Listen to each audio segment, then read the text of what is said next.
Hello dear learners, welcome back to my channel. कैसे हो आप सभी लोग? प्रिपरेशन शुरू कर दी है, पढ़ना शुरू कर दिया आप लोगों ने? आप लोगों के कॉन्सेप्ट्स क्लियर हो रहे हैं अब? फीडबैक तो अच्छा आ रहा है मुझे, इसका मतलब आप लोग समझ रहे हो, कर रहे हो। ऑलराइट, अभी हम क्या करने वाले हैं, हम जो लास्ट वीडियोस में हमने किए थे अकाउंटिंग प्रिंसिपल्स, उन्हीं को कंटिन्यू करते हैं आगे, जो हमारे रिमेनिंग बचे हुए हैं। अभी तक हमने जो प्रिंसिपल्स किए थे, आप लोग एक बार उनको रिकॉल कर लेना प्रीवियस वीडियोस में जाके। ओके, हम लोग मूव करते हैं नेक्स्ट अकाउंटिंग प्रिंसिपल का, that is your cost concept. Cost concept क्या कहता है कि आप कोई भी ट्रांजैक्शन करोगे बुक्स ऑफ अकाउंट्स में, तो उसकी जो एक्चुअल में कॉस्ट होगी वो तब हम वही लेंगे जो हिस्टोरिकल थी, मींस जब आपने उसको परचेज किया था। राइट, फॉर एग्जाम्पल आपने उसको परचेज किया था, कोई मशीनरी आपने परचेज करी, कोई आपने मशीनरी परचेज करी है, और मशीनरी के बाद परचेज करने के बाद आप उस पर टाइम टू टाइम डेप्रिसिएशन लगाते जा रहे हो, तो जो अमाउंट आ रहा है वो एक्चुअल में आप बुक्स ऑफ अकाउंट्स में शेयर कर रहे हो, उसको शो कर रहे हो। ऐसा नहीं होता कि आप कुछ भी जो करंट मार्केट वैल्यू आप वो शो करो, ऐसा नहीं होता। तो कॉस्ट कॉन्सेप्ट क्या कहता है? कॉस्ट कॉन्सेप्ट कहता है कि हम जो भी ट्रांजैक्शन करेंगे वो हिस्टोरिकल कॉस्ट के ऊपर बेस्ड होगा। हिस्टोरिकल कॉस्ट के ऊपर मतलब ऐसी कॉस्ट जो ऑलरेडी हो चुकी है हिस्ट्री के पॉइंट ऑफ व्यू से। राइट, क्लियर हुआ ये कॉन्सेप्ट?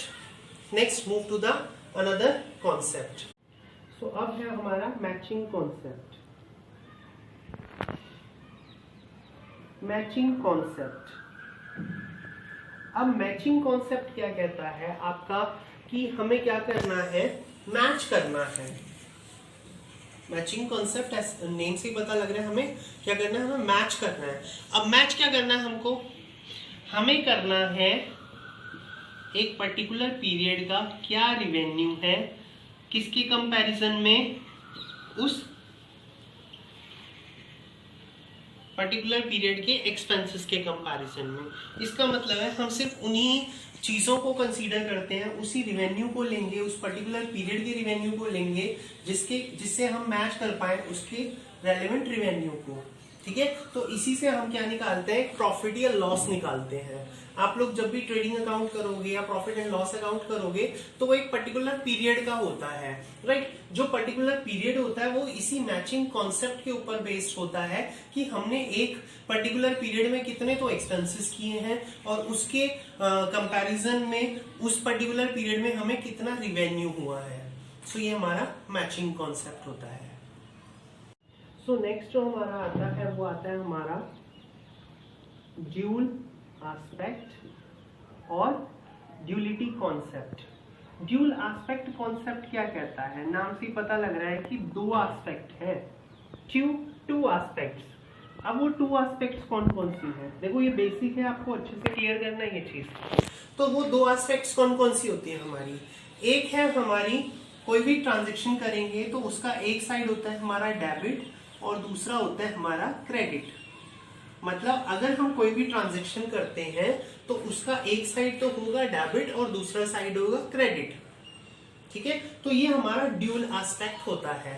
अगर मैं इसको एग्जांपल से करूं तो एग्जांपल क्या होगा, सपोज करो मैंने कहा कि एक पर्सन ने एक बिजनेस को स्टार्ट किया। ठीक है, सपोज करो एक बच्चा है राम, एक पर्सन है राम, उसने क्या करा, 1 लाख रुपीज से कोई स्मॉल बिजनेस स्टार्ट किया। राइट, तो अब जब उसने बिजनेस स्टार्ट किया तो यहां पर डेबिट क्या हो रहा है और क्रेडिट क्या होगा? देखिए 1 लाख रुपए वो लेकर आया, कैश आया। ठीक है, कैश आया तो ये बिजनेस के अंदर क्या हुआ, एक असेट बन गई, कैश बिजनेस के अंदर आ गया। और उसी बिजनेस के अंदर मैंने आपको बताया था वो कॉन्सेप्ट आपको याद हो तो, बिजनेस एंटिटी कॉन्सेप्ट। तो बिजनेस एंटिटी कॉन्सेप्ट क्या कहता है कि बिजनेस अलग है और उसके ऑनर्स अलग हैं। इसका मतलब राम अलग है और उसका बिजनेस अलग है। तो राम जो पैसा लेकर आया था 1 लाख रुपए, वो तो हुआ कैश में, तो वो हो गई असेट्स।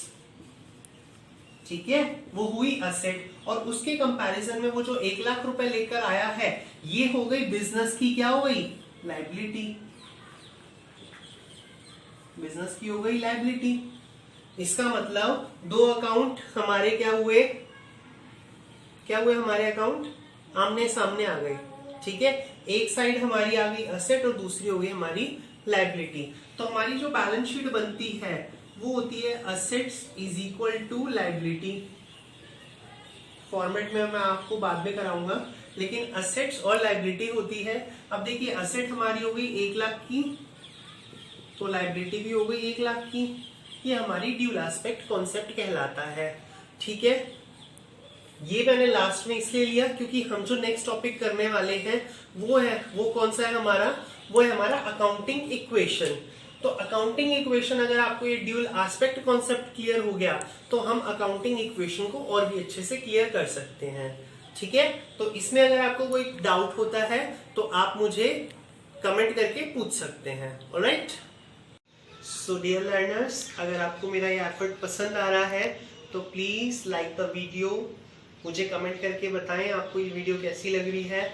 और अगर इस चैनल पे आप न्यू हैं तो इसको सब्सक्राइब करना ना भूलें।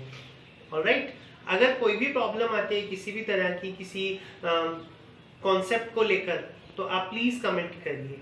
Thank you so much and God bless you.